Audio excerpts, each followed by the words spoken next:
Welcome back. So, today we're tackling a really tough question, something that's probably on a lot of your minds.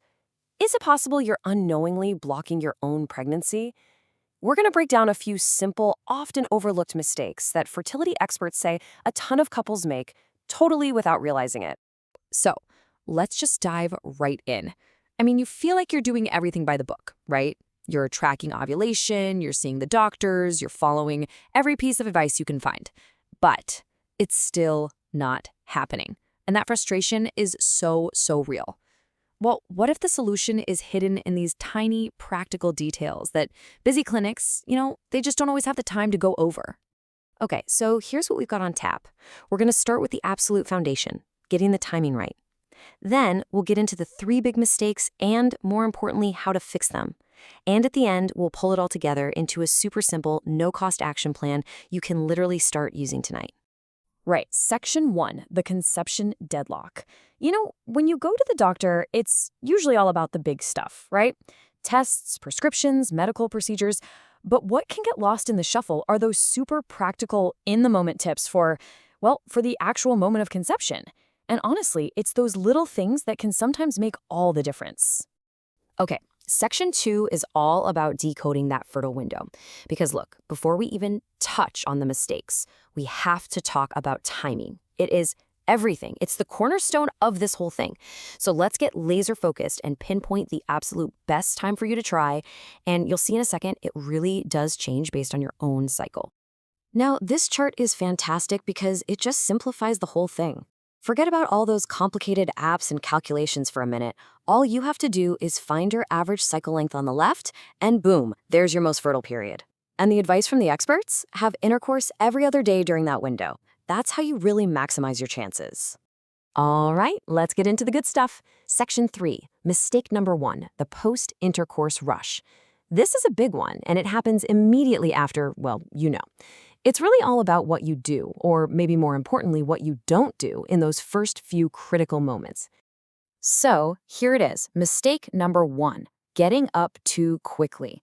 Look, it's a totally common, totally natural urge to want to get up and, use the washroom right after. But that one simple move is literally working directly against gravity, and it can seriously get in the way of the sperm's journey. So what's the magic number?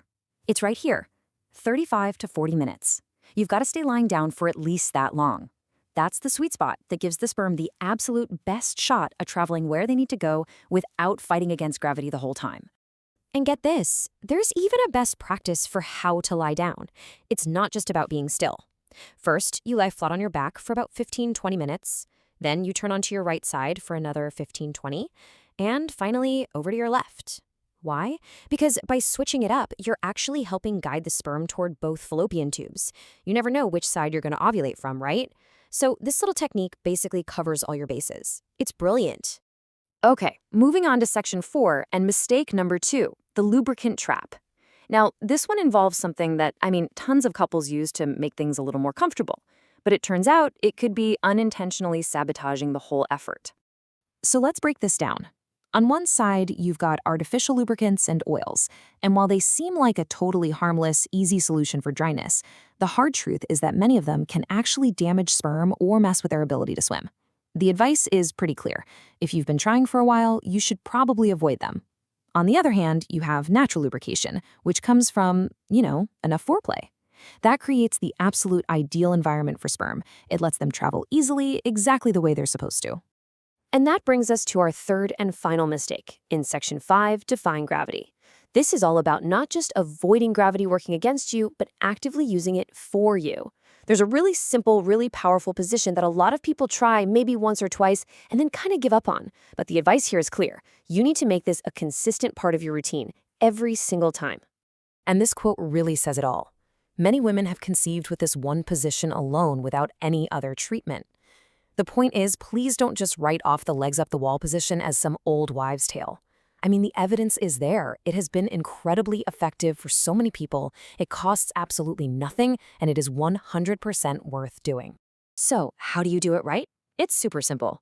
Step 1, grab a flat pillow and slide it under your hips and lower back. That's the key part. It creates this perfect little slope.